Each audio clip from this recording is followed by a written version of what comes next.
I'm David Rosa from San Antonio, Texas. I participated in my first abortion in 1989 when my girlfriend, who I was having an adulterous affair with, became pregnant with another man because I would not leave my wife for her.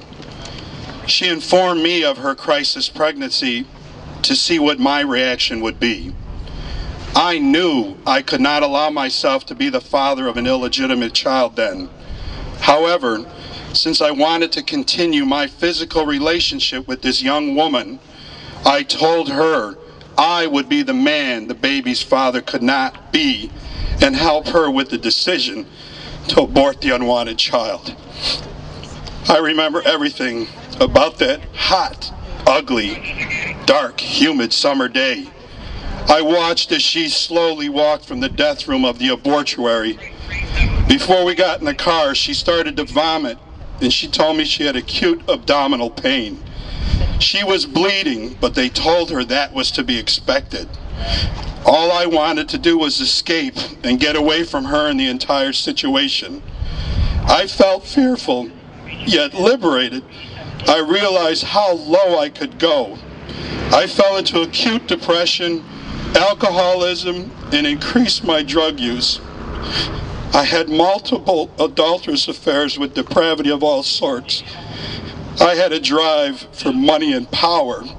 I felt the more wealthy and powerful I became, the more distance I could put between me and my past. No matter how well I dressed and who I pretended to be, my hideous past was right there with me. In my despair, I had violent mood swings. 1 year later, when she became pregnant again, this time it was my child. My fury was unparalleled. I viciously dragged her to the abortuary that she went running out of.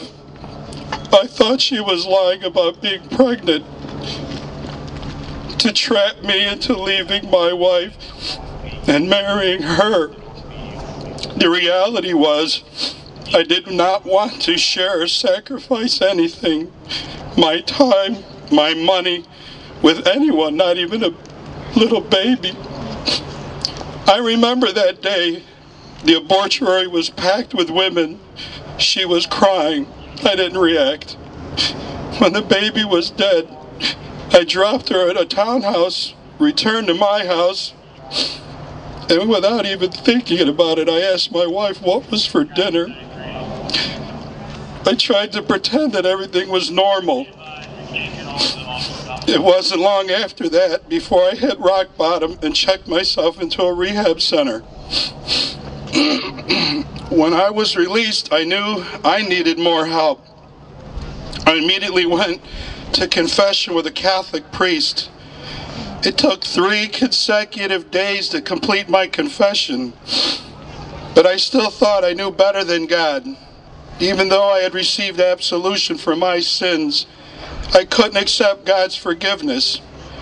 It wasn't until 1.5 years later that I accepted what God had blessed me with, the grace to finally accept His mercy and begin this long and painful process of healing. Today, with the spiritual gifts of Rachel's Vineyard and everything that has been part of God's healing process for me, I now have the peace that surpasses all understanding, and through this joy, I'm willing to be silent no more. Thank you. God bless.